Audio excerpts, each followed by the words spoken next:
guys. So, morning voice.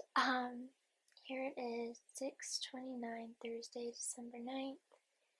And today, as it is Thursday and the end of the semester and the 9th, it is my, are we going? Okay. It is my very last day at the elementary practicum this semester. I'll show you the gifts. And I have to go a little bit earlier today just because I take my brother to his class on the way to the school that I go to. But yeah, it's going to be bittersweet. And I will come home and nap because I'm exhausted and I went to bed at like 1:30 again. But anyway, that's my brother's alarm. Okay, so here is the show and tell. Today, Thursday, I go to the elementary school for the last time. Tomorrow, Friday, is the last time that I go to the 8th grade classroom that I help in. So, this is for my L-Ed mentor teacher, Tiny Human Tamer mug. And then one for me too. And then this one is for the 8th grade practicum mentor teacher. Sorry, I rolled my eyes out loud again.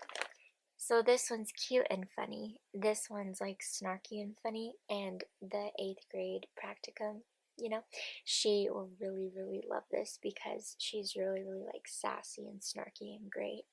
And that could be seen as like mean or rude, but I feel like me and her are like more on that and like we're friends and not just like professional, like you teach me and I learn from you, if that makes sense. Anyway, sniffle, sniffle. And then, yeah, those are Target, like $5 each. This I did late last night, very late last night. And I just used Word to make this. I used like shapes and stuff. And then I did this myself, the little swirly curly thing. So it just says, don't worry, be happy. It was going to be in a cute font, but the font didn't work out. It didn't print, it was weird. And it just says, enjoy your coloring page, love Miss McAllister. So I have a big old stack, and I'll put one in each of the kids' like little slots in the classroom just as a surprise. Sniffle, sniffle again, can't get sick. But yeah, I just thought it'd be really cute, a little bee that they can color and a little quote, and then my name on it so that like they have like a part of me, And then yeah, my mentor teacher today, mentor teacher tomorrow. This is my mentor teacher today, this is my mentor teacher tomorrow. So I just wrote them little kind notes, and they're personal and personalized, so I won't read those. But yeah, that is that, and it's so bittersweet, guys, like, oh my gosh. Okay. So, okay, I've thought about this, right? What to wear on my last day. I'm going to bring it back, and it will be symbolic. It's going to be what I wore on my first day of the practicum. So we're going to do this sweater, this green thing, and then we're going to do this dress, this floral dress. Yay. Cute. I'm starting a vlog by crying, or like a vlog clip. Prepare yourselves, this is gonna be emotional. And I knew I would cry in my car, and I joked with my teacher, the teacher who I've been with this semester, that I would cry in my car, and now I am, so it has been confirmed.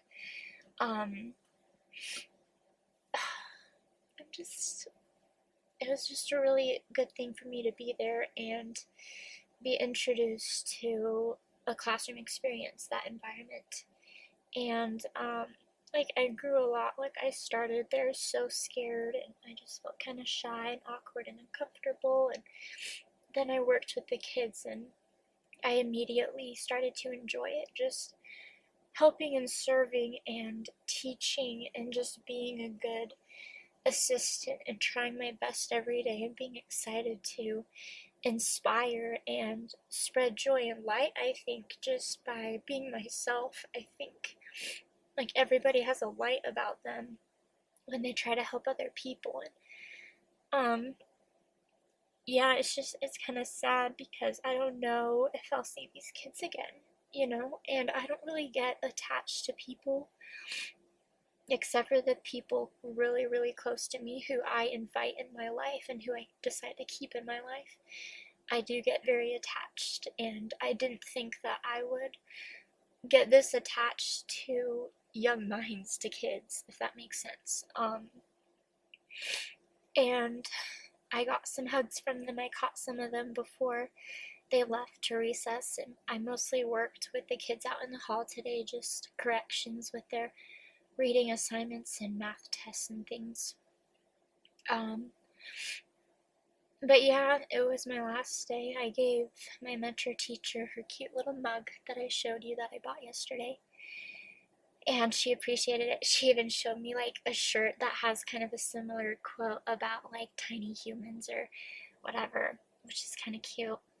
I gave her the little note, and I had to check like 5 times to make sure it was the right one, because I have a very, like, it's almost the same thing, like it's very close to hers, just for my other, you know, person who I've worked with this semester. I'm phrasing things weird, I'm so scrambled. And then the kids, and I explained to them, like, I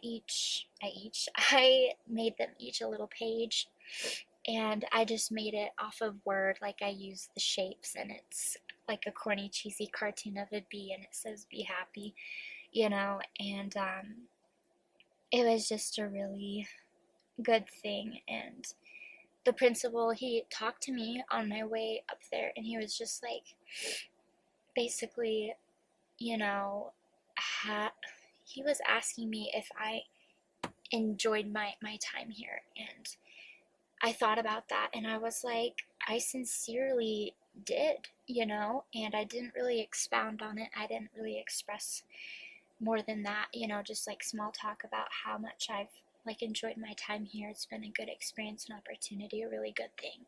And I don't know if he remembers how nervous I was. I don't really think I really explained this, but my first day here, when we gathered, like me and my like practicum class, like myself, my peers, and everyone, we went around to say where we were from. We didn't have to say our name or anything, but I couldn't pronounce my hometown, and I just couldn't get it out. And then I apologized and said that I was kind of nervous, you know. So people were understanding of that, but I was mad at myself about that experience, that interaction for days. And I was like, if I can't even say where I'm from, can I even teach? But the words flow when I do teach, when I explain things, when I describe things to the students. And kids are easier to talk to, I feel like. My social anxiety really stems from adults, people my age and older, just fearing like a judgment on who I am. But I think kids are kinder about that things. They accept and love more easily. But yeah, I feel like most of the kids in that class, I know their name, like it sounds bad, but I have to keep track of so many students. Like the 8th grade class, I worked in 2 of them, and now there's a change, like a switch around, just because they changed their classes after Thanksgiving break, so there's more kids to remember and know and everything. But I know the vast majority of the kiddos here in the grade 2 class that I've worked with. And I still have the class list. I'm going to keep the class list, the original 8th grade classes, 1st hour, 5th hour. I hope that's not stalkerish. And also the list of names for the elementary school that I've worked with.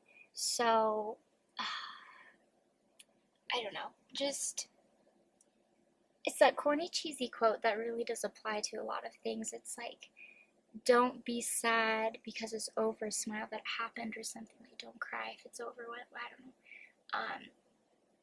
But I couldn't have asked for a better experience. Like the students and the teacher and the help and the everything about it, just observing and being involved and having practice. And I think through teaching, like, you can really change lives. And that's why I want to do it, and why it's so important to me, and why it's been my goal, you know, to teach. I look so bad right now. But this just goes to show that I really went all in, and I really care about this. But it's just so important to love what you do, and I feel like not enough people do their career choices because they want to be stable and secure and be sound with their spending and their bills and their livelihood. You know, they want that. As a teacher, you don't get paid much, you're kind of in the poorhouse that way, and it's just not ideal. But the reward to teach and to inspire, to motivate, to be involved, that is the thing that really, really impacts and affects for good. Yeah,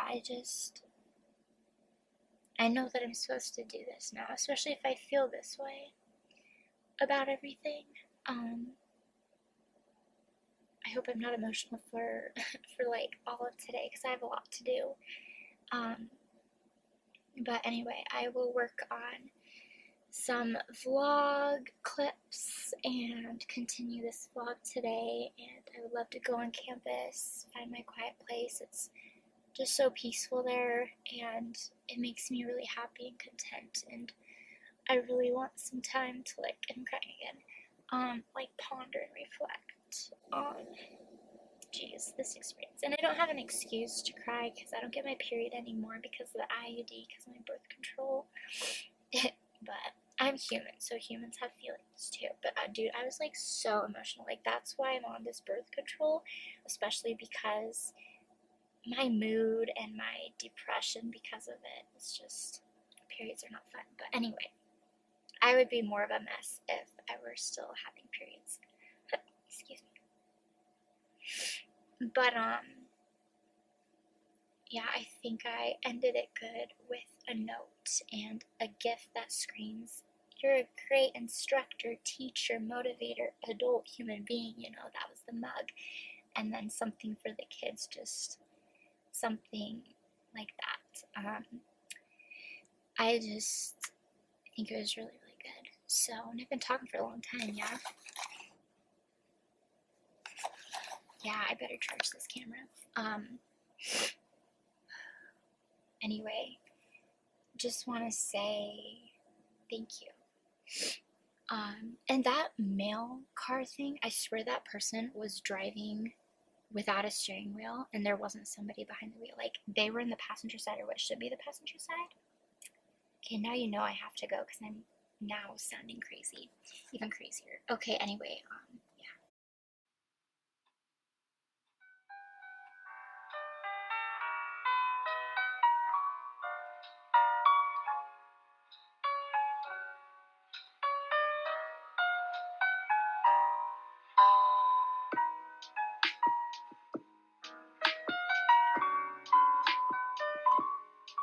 Took a selfie just to test this lighting. I kind of like it. It's like overcast. It's actually snowing. Let me show you. Do you see? Do you see? Kind of there. It's snowing, I promise. Anyway. Okay. That's all I got for this clip.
feel like if I look back and watch these clips, like these outros, I guess. Is that a child? We always have kids in my house, even this late. Well, they sleep over a lot. Or it feels like that anyway. It's been a long week. What did they say? Yeah, I feel like with these outros, like I look really tired, I sound really tired, I look just opposite of happy and content and peaceful. Child. Must be because I'm going to bed so late, because I'm doing so much and it's finals week. You guys are seeing the life of a college student who doesn't like school but who wants to teach in a school for the rest of her life. That's an education major, that's me. Anyway, so you basically saw today, it was pretty chill. The highlight was the practicum saying goodbye. I mean, it's kind of a low light because it was sad, but it was still a highlight to my day. Like, it was a good experience and just playing with everything. I did study, kind of prepared for tomorrow. I'll study more. My class notes help less than the notes that were like the, not study guide, but based off of a study guide. Words, I'm still asleep. What time is it? 11:46. So tired. Anyway, it was like the take-home test, like the practice one. And again, I'm really tired. Ugh. So tomorrow, I don't have to think about tomorrow. I won't tell you what I'm going to do tomorrow. We'll get there when we get there. My armpit itches. But yeah, just excited for the break. Anyway, before I ramble anymore, and I've done that a lot, let's just go with the official outro, which is a good thought. Hopefully a good thought. I'm trying to think of something I haven't said, something like so profound that I haven't brought up yet. I think last time was confidence-based. This time we could focus on just who you are as a soul. Is that really corny and cheesy? Always. But yeah, you are a soul. You are a soul and you have soul. I don't really know where I'm going with that, but I think to me it's a compliment if someone says you're a good soul. I said that weird. Yeah, you're a good soul, or you're a beautiful soul. They describe you as more than human. You're not just a person, you're a soul. Like, there is this interior and eternal, I think, right, being in you. This is all extra, like obviously a part of you, like your physique, your appearance, right, even your brain, but there's something within all of you combined that makes you you, and it's like this, I think, right, I'm not trying to like force this on you, but it's kind of a spiritual thing, like you are like a form of a spirit, kind of. Like there's a human and then there's like the thing that makes us a human, kind of. Like a spiritual being. There's a quote like, like you're not a human having a spiritual experience, you're a spiritual being having a human experience, I think is what it is. I really like that because it puts things into perspective and it makes you, I don't know, have the ability, or have the ability, or at least try to have the ability to view yourself as more than just a person. Being a person is very strong and bold, but to see yourself and understand that you yourself are more, that you're this powerful, almost like a creature, like you're this powerful thing, and there's so much you can do because of that. Anyway, these are very long-winded, and just, I stabbed myself in the eye. Okay, I'm gonna go, maybe study, maybe do homework, maybe shower, maybe go to bed. My life is a maybe, because I don't want to do anything, and I'm just so exhausted. On that note, okay, bye.